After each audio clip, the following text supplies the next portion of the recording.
रामधारी सिंह दिनकर का जन्म 23 सितंबर 1908 को सिमरिया में हुआ, जो आज बिहार के बेगूसराय क्षेत्र से जुड़ा हुआ है। हिंदी साहित्य में उन्हें व्यापक रूप से राष्ट्रकवि कहा जाता है, लेकिन 1934 से 1947 तक वे बिहार सरकार की सेवा में भी रहे। यह तथ्य उनकी जीवनी का एक वास्तविक विरोधाभास सामने रखता है। ब्रिटिश शासन के अंतिम वर्षों में सरकारी कर्मचारी रहते हुए उनकी कविता में राष्ट्रीय चेतना, सामाजिक असमानता और वीरता के स्वर लगातार उभरते रहे। रामधारी सिंह दिनकर की जीवनी केवल रश्मि रठी के रचयिता की कहानी नहीं है। यह एक ऐसे लेखक का जीवन वृत्त है जो ग्रामीण पृष्ठभूमि से निकलकर कवि, गद्यकार, राज्यसभा सदस्य, विश्वविद्यालय के कुलपति और भारत सरकार के हिंदी सलाहकार तक पहुंचा। दिनकर का निधन 24 अप्रैल 1974 को हुआ, लेकिन उनके नाम के साथ आज भी रश्मि रठी, कुरुक्षेत्र, उर्वशी और संस्कृति के 4 अध्याय जैसी कृतियां एक साथ याद की जाती है। इन कृतियों के विषय भी एक दूसरे से अलग हैं। रश्मि रठी में महाभारत का कर्ण है, कुरुक्षेत्र में युद्ध और नैतिक प्रश्न है, उर्वशी में प्रेम और मानवीय संबंधों का संसार है, जबकि संस्कृति के 4 अध्याय में भारतीय संस्कृति के विकास पर विचार है। इसलिए दिनकर को केवल वीर रस का कवि कह देना उनकी साहित्यिक पहचान को अधूरा कर देता है। रामधारी सिंह दिनकर का निजी जीवन सार्वजनिक रूप से उतना विस्तृत दस्तावेजित नहीं है जितना उनका साहित्य और सार्वजनिक कार्य। उपलब्ध जीवन वृत्तों में उनके जन्म स्थान, माता-पिता, शिक्षा, सरकारी सेवा, रचनाओं और संस्थागत भूमिकाओं के तथ्य अधिक स्पष्ट मिलते हैं। उनके पिता का नाम रवि सिंह था। दिनकर के बचपन में ही रवि सिंह का निधन हो गया था। उनकी माता मनरूप देवी ने परिवार का दायित्व संभाला। इस पारिवारिक परिस्थिति के बारे में अनावश्यक भावनात्मक निष्कर्ष निकालने के बजाय इतना तथ्य महत्वपूर्ण है कि दिनकर की प्रारंभिक शिक्षा और आगे की पढ़ाई इसी ग्रामीण परिवेश और सीमित पारिवारिक संसाधनों की पृष्ठभूमि में हुई। सिमरिया गंगा के निकट स्थित क्षेत्र था और दिनकर का आरंभिक जीवन बिहार के ग्रामीण समाज से जुड़ा रहा। बाद के वर्षों में उनकी कविता में खेतीहर समाज, श्रम, असमानता और जनजीवन के संकेत बार बार आए। यह कहना सही नहीं होगा कि किसी एक ग्रामीण अनुभव ने किसी एक कविता को जन्म दिया, लेकिन उनका सामाजिक परिवेश उनकी भाषा और विषयों के संदर्भ को समझने में मदद देता है। दिनकर के लेखन में राष्ट्र का विचार केवल राजसत्ता तक सीमित नहीं रहा, उसमें जनता, श्रम, सम्मान और सामाजिक न्याय के प्रश्न भी दिखाई देते हैं। उनकी शिक्षा ने इस ग्रामीण पृष्ठभूमि को व्यापक बौद्धिक संसार से जोड़ा। दिनकर ने पटना विश्वविद्यालय से इतिहास में स्नातक शिक्षा प्राप्त की। इतिहास का अध्ययन उनके साहित्य में सीधे पाठ्यपुस्तक की तरह नहीं आता, लेकिन उनके प्रमुख लेखन में अतीत, सभ्यता, युद्ध, संस्कृति और महाकाव्य पात्रों की निरंतर उपस्थिति दिखाई देती है। महाभारत के कर्ण को केंद्र में रखकर रश्मि रठी लिखना हो, युद्ध के बाद की नैतिकता पर कुरुक्षेत्र लिखना हो, या भारतीय सांस्कृतिक परंपराओं पर संस्कृति के 4 अध्याय लिखना हो, इतिहास और परंपरा उनके लिए साहित्यिक सामग्री भी बने और विचार का आधार भी। इतिहास में स्नातक होने के बाद उनके सामने रोजगार का व्यावहारिक प्रश्न था। 1934 में दिनकर बिहार सरकार की सेवा में नियुक्त हुए। वे 1947 तक बिहार सरकार से जुड़े रहे।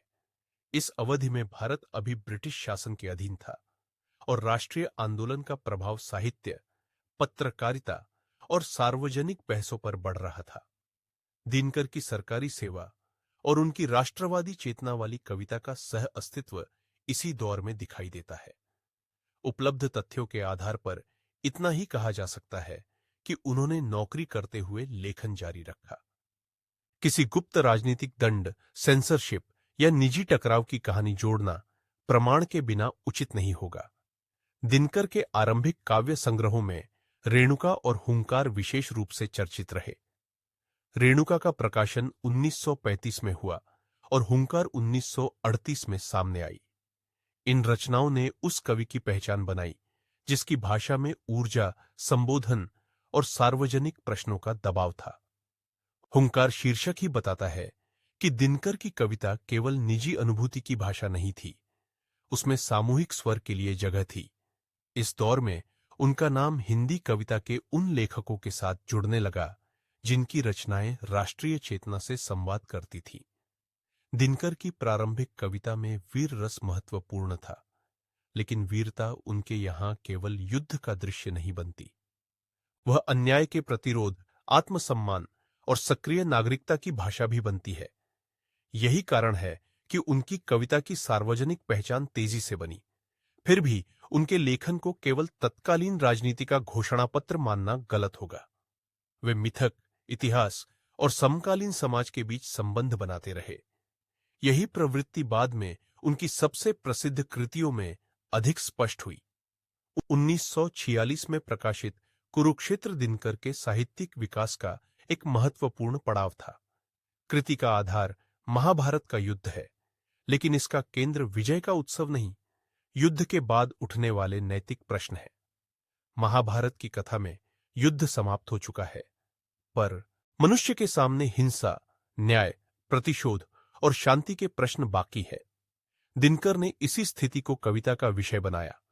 इस चुनाव से उनका साहित्यिक दायरा सामने आता है। वे वीरता के कवि थे, लेकिन युद्ध को बिना प्रश्न किए महिमा मंडित करने वाले कवि नहीं थे। कुरुक्षेत्र का समय भी ध्यान देने योग्य है। यह रचना 1946 में प्रकाशित हुई, जब विश्व युद्ध के विनाश की स्मृति ताजा थी और भारत स्वतंत्रता के निकट था। इस ऐतिहासिक पृष्ठभूमि का अर्थ यह नहीं कि कविता की हर पंक्ति किसी एक समकालीन घटना की प्रतिक्रिया है, लेकिन युद्ध, सत्ता और नैतिकता के प्रश्न उस समय के सार्वजनिक विमर्श में मौजूद थे। दिनकर ने महाभारत की कथा के माध्यम से ऐसे प्रश्नों को हिंदी कविता में रखा। इसीलिए उनकी रचनाएं पुरानी कथा को दोहराने के बजाय उस कथा के माध्यम से वर्तमान मनुष्य से संवाद करती दिखती है। 1947 में भारत स्वतंत्र हुआ और उसी वर्ष दिनकर की बिहार सरकार में सेवा की अवधि समाप्त हुई। उनके जीवन का एक चरण सरकारी नौकरी और साहित्य के समानांतर चलने का था। स्वतंत्रता के बाद उनका सार्वजनिक जीवन धीरे धीरे अधिक संस्थागत भूमिकाओं की ओर बढ़ा, लेकिन पहले उनकी साहित्यिक पहचान को नई ऊंचाई देने वाली कृति आई। 1952 में प्रकाशित रश्मिरथी ने कर्ण को केंद्र में रखकर दिनकर को हिंदी के व्यापक पाठक वर्ग तक पहुंचाया। रामधारी सिंह दिनकर की जीवनी में रश्मिरथी एक केंद्रीय पड़ाव है। महाभारत में कर्ण एक जटिल पात्र है, असाधारण योद्धा, दानवीर, सामाजिक अस्वीकार का अनुभव करने वाला व्यक्ति और अंततः कौरव पक्ष में खड़ा योद्धा। दिनकर ने कर्ण को अपनी काव्य दृष्टि के केंद्र में रखा। कर्ण के माध्यम से जन्म, कुल, प्रतिभा, सम्मान और अवसर के प्रश्न सामने आते हैं। यह रचना केवल युद्ध कथा नहीं है, इसमें उस व्यक्ति की स्थिति है जिसकी क्षमता को उसके जन्म के कारण चुनौती दी जाती है। रश्मिरथी का शीर्षक कर्ण की पहचान से जुड़ता है। कर्ण सूर्यपुत्र है और रथी है, इसलिए शीर्षक में प्रकाश और युद्ध दोनों के संकेत है। दिनकर ने इस पात्र को चुनकर महाभारत के स्थापित नायकों से अलग दृष्टि विकसित की।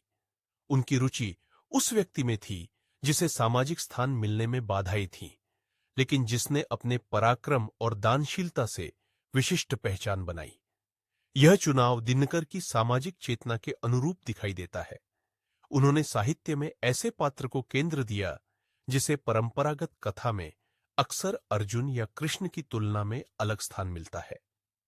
रश्मिरथी की लोकप्रियता का कारण केवल कर्ण की करुण कथा नहीं है, इसकी भाषा में मंचीय प्रभाव, लय और स्मरणीय काव्यात्मकता है।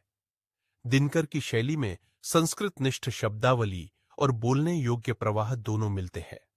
इस वजह से उनकी कविता पुस्तक में पढ़े जाने के साथ साथ पाठ और वाचन की परंपरा में भी प्रभावशाली रही। बिक्री के आंकड़े, पाठ्यक्रमों की सूची या जनप्रतिक्रिया के बारे में बिना स्रोत के दावे करना आवश्यक नहीं है।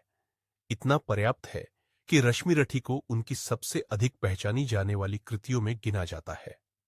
रश्मिरथी के बाद दिनकर को केवल राष्ट्रवादी कविता के लेखक के रूप में देखना और कठिन हो जाता है। उनकी रचनाओं की दिशा में निरंतर विस्तार दिखता है। उन्होंने कविता के अलावा निबंध और सांस्कृतिक चिंतन भी लिखा। उनके लिए भारतीय परंपरा स्थिर वस्तु नहीं थी। वे उसे इतिहास, संपर्क, परिवर्तन और बहस की प्रक्रिया के रूप में देखते थे। यही दृष्टि उनके गद्य ग्रंथ संस्कृति के 4 अध्याय में सबसे स्पष्ट रूप से दिखाई देती है। संस्कृति के 4 अध्याय दिनकर की प्रमुख गद्य कृतियों में है। इस पुस्तक में उन्होंने भारतीय संस्कृति के विकास को अनेक स्रोतों और परंपराओं के संपर्क के रूप में समझने का प्रयास किया। पुस्तक का शीर्षक ही संकेत देता है कि वे संस्कृति को एक ही जाति, भाषा या धार्मिक परंपरा की उपलब्धि मानकर नहीं देख रहे थे। उन्होंने भारतीय समाज के सांस्कृतिक निर्माण में विभिन्न धाराओं की भूमिका पर विचार किया। यह काव्य से अलग विधा थी, लेकिन इसमें भी इतिहास के प्रति उनकी रुचि दिखाई देती है।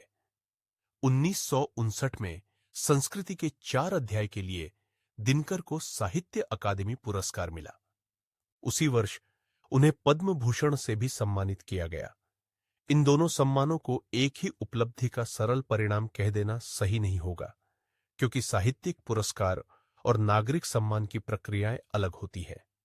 फिर भी 1959 तक यह स्पष्ट था कि दिनकर की पहचान केवल लोकप्रिय कवि तक सीमित नहीं रही थी।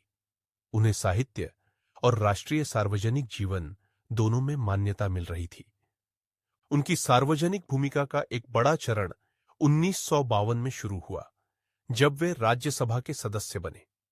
वे 1952 से 1964 तक राज्यसभा में रहे।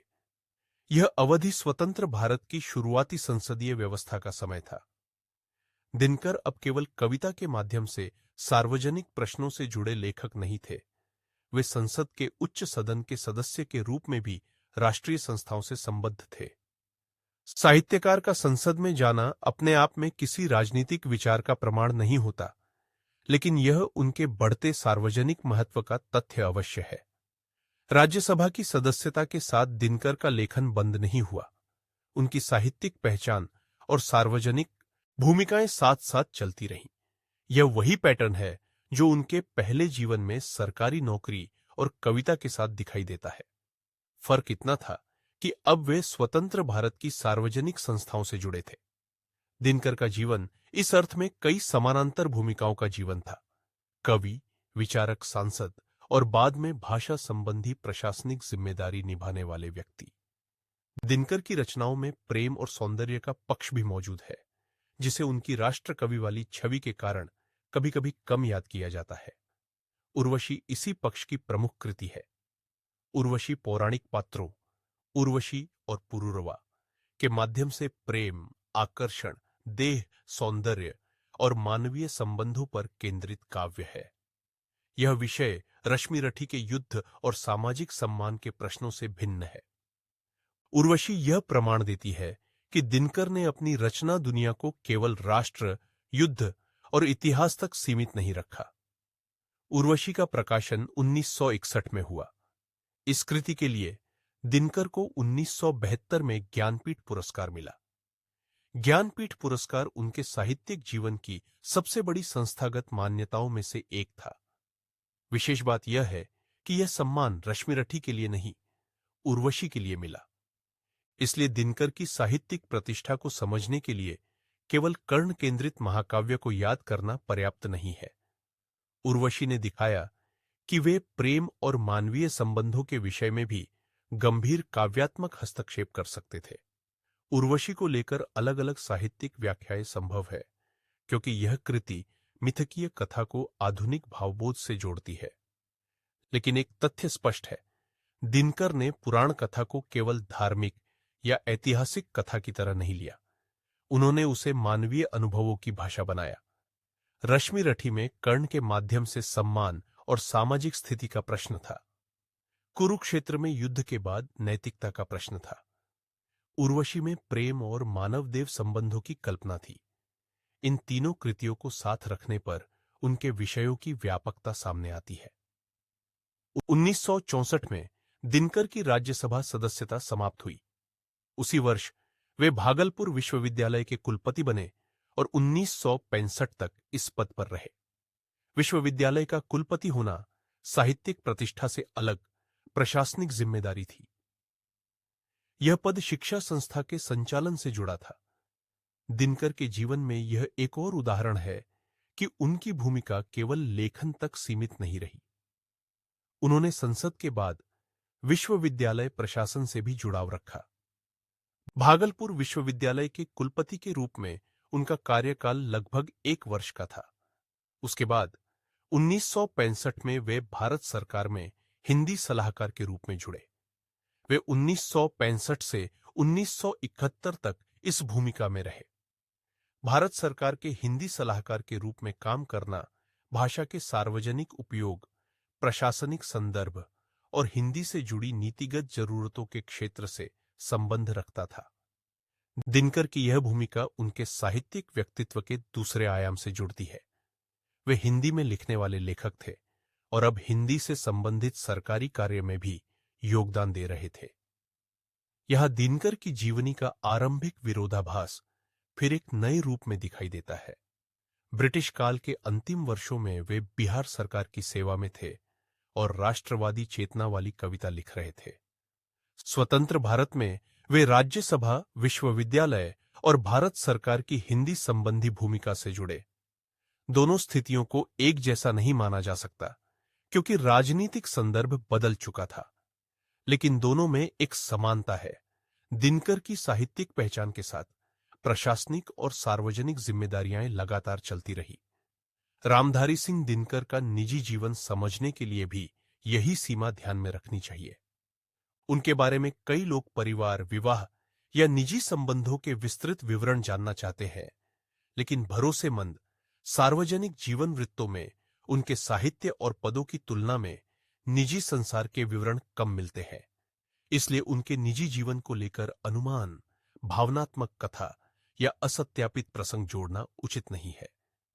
उनके पिता रवि सिंह की असमय मृत्यु, माता मनरूप देवी, सिमरिया का पारिवारिक परिवेश और उनकी शिक्षा, ये वे तथ्य हैं जो उनके आरंभिक जीवन की वास्तविक पृष्ठभूमि देते हैं।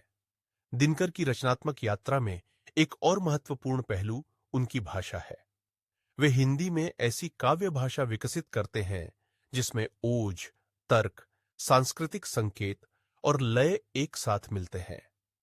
उनकी भाषा कई जगह संस्कृत से समृद्ध है, फिर भी उनके काव्य पाठ का प्रभाव केवल कठिन शब्दावली पर निर्भर नहीं करता। रश्मिरठी और अन्य रचनाओं में संबोधन की शक्ति मिलती है। इस शैली ने उन्हें मंचीय कविता और गंभीर साहित्यिक चर्चा दोनों क्षेत्रों में अलग स्थान दिया। उनके लेखन में सामाजिक असमानता का प्रश्न भी दिखाई देता है। कर्ण का चयन केवल पौराणिक रुचि का परिणाम नहीं लगता, क्योंकि कर्ण की कथा में जन्माधारित प्रतिष्ठा और प्रतिभा के बीच तनाव मौजूद है। दिनकर ने उस तनाव को काव्य का केंद्र बनाया। यह कहना सावधान होगा कि उन्होंने कर्ण के माध्यम से आधुनिक भारत के किसी एक वर्ग की सीधी राजनीतिक व्याख्या दी, लेकिन इतना स्पष्ट है कि कर्ण के साथ उन्होंने सम्मान और अधिकार के उन प्रश्नों को सामने रखा जो सामाजिक अनुभव से जुड़े हैं। दिनकर की राष्ट्रकवि वाली उपाधि को भी सही संदर्भ में समझना चाहिए। राष्ट्रकवि एक व्यापक साहित्यिक सांस्कृतिक सम्मान सूचक संबोधन है। इसे किसी सरकारी अधिसूचना से मिला औपचारिक पद मानना उचित नहीं होगा। यह उपाधि उनकी उन कविताओं से जुड़ी है जिनमें राष्ट्र, स्वाधीनता, जनसम्मान, साहस और सार्वजनिक चेतना के स्वर प्रमुख है। लेकिन राष्ट्रकवि कहे जाने वाले दिनकर ही उर्वशी के लेखक भी हैं और संस्कृति के 4 अध्याय के गद्यकार भी। उनकी पूरी पहचान इन सभी रचनात्मक दिशाओं को साथ रखकर ही बनती है। 1971 में भारत सरकार के हिंदी सलाहकार के रूप में उनका कार्यकाल समाप्त हुआ। अगले वर्ष 1972 में उन्हें उर्वशी के लिए ज्ञानपीठ पुरस्कार मिला। यह सम्मान उनके जीवन के अंतिम वर्षों में आया। तब तक वे रेणुका और हुंकार के युवा कवि से बहुत आगे बढ़ चुके थे। उनके पास राष्ट्रवादी कविता की पहचान थी, महाभारत आधारित काव्य की प्रतिष्ठा थी, सांस्कृतिक गद्य का सम्मान था, संसदीय अनुभव था और भाषा संबंधी सरकारी कार्य का अनुभव भी था। ज्ञानपीठ के बाद उनका जीवन बहुत लंबा नहीं रहा। 24 अप्रैल 1974 को रामधारी सिंह दिनकर का निधन हुआ। उनकी मृत्यु के समय तक हिंदी साहित्य में उनका स्थान स्थापित हो चुका था। फिर भी उनका मूल्यांकन किसी एक पुरस्कार या एक लोकप्रिय पुस्तक से नहीं किया जा सकता। 1959 का साहित्य अकादमी पुरस्कार संस्कृति के 4 अध्याय के लिए था। 1959 में पद्म भूषण मिला। 1972 का ज्ञानपीठ पुरस्कार उर्वशी के लिए मिला। इन सम्मानों के बीच रश्मि रठी जैसी लोकप्रिय कृति और कुरुक्षेत्र जैसी विचार प्रधान कविता मौजूद है। रामधारी सिंह दिनकर की जीवनी को क्रम से देखें तो एक स्पष्ट यात्रा सामने आती है। सिमरिया में जन्म, बचपन में पिता का निधन, पटना विश्वविद्यालय से इतिहास की शिक्षा, 1934 से बिहार सरकार की सेवा, आरंभिक काव्य संग्रहों से पहचान, स्वतंत्रता से पहले और बाद का बदलता सार्वजनिक संदर्भ, 1952 में रश्मि रठी, राज्यसभा की सदस्यता, साहित्य अकादमी पुरस्कार, पद्म भूषण, भागलपुर विश्वविद्यालय का कुलपतित्व, भारत सरकार में हिंदी सलाहकार की भूमिका और अंत में उर्वशी के लिए ज्ञानपीठ पुरस्कार। यह क्रम बताता है कि दिनकर की पहचान किसी एक अचानक मिली सफलता पर नहीं टिकी थी। उनकी प्रसिद्धि का आधार केवल पद भी नहीं थे। सांसद, कुलपति और सलाहकार के पद उनके सार्वजनिक महत्व को दिखाते हैं, लेकिन पाठकों के बीच उनकी स्थायी उपस्थिति उनकी रचनाओं से बनी। रश्मि रठी पढ़ने वाला पाठक कर्ण से मिलता है। कुरुक्षेत्र पढ़ने वाला पाठक युद्ध के बाद के प्रश्नों से मिलता है। उर्वशी पढ़ने वाला पाठक प्रेम और सौंदर्य की अलग काव्य दुनिया में प्रवेश करता है। संस्कृति के 4 अध्याय पढ़ने वाला पाठक भारतीय संस्कृति के विकास पर उनके गद्य विचार से परिचित होता है। यदि रामधारी सिंह दिनकर को पढ़ना शुरू करना हो तो रश्मि रठी उनके काव्य संसार का सहज प्रवेश द्वार हो सकती है। इसके बाद कुरुक्षेत्र से उनके युद्ध और नैतिकता संबंधी विचारों को समझा जा सकता है। उर्वशी यह दिखाती है कि दिनकर की कविता का भाव संसार कितना विस्तृत था। संस्कृति के 4 अध्याय उनके गद्य और सांस्कृतिक चिंतन का परिचय देता है। इस क्रम में पाठक को राष्ट्रकवि की छवि के पीछे मौजूद बहुविध लेखक दिखाई देता है। रामधारी सिंह दिनकर की जीवनी का केंद्रीय तथ्य यही है कि उनकी सार्वजनिक पहचान कई स्तरों पर बनी। वे ग्रामीण बिहार से आए विद्यार्थी थे। वे ब्रिटिश काल के अंतिम दौर में बिहार सरकार के कर्मचारी रहे। वे राष्ट्रीय चेतना के कवि बने। वे महाभारत के कर्ण को केंद्र में लाने वाले रश्मि रठी के रचयिता बने। वे राज्यसभा के सदस्य रहे, विश्वविद्यालय के कुलपति बने और भारत सरकार में हिंदी सलाहकार रहे। उनकी रचनाओं और जिम्मेदारियों का यह संयोजन हिंदी साहित्य में कविता और सार्वजनिक जीवन के एक महत्वपूर्ण संगम को दर्ज करता है। रामधारी सिंह दिनकर का निजी जीवन उपलब्ध प्रमाणों में सीमित रूप से सामने आता है, पर उनका सार्वजनिक और साहित्यिक जीवन विस्तृत रूप से दर्ज है। इसलिए उन्हें समझने का सबसे विश्वसनीय तरीका उनके जीवन के प्रमाणित पड़ावों और उनकी प्रमुख कृतियों को साथ पढ़ना है। राष्ट्रकवि की उपाधि, रश्मि रठी की लोकप्रियता, संस्कृति के 4 अध्याय का साहित्य, अकादमी सम्मान और उर्वशी का ज्ञानपीठ, ये अलग अलग उपलब्धियां नहीं, बल्कि एक ऐसे लेखक की अनेक दिशाएं हैं जिसने कविता, गद्य, संस्कृति और हिंदी की सार्वजनिक भूमिका पर लगातार काम किया।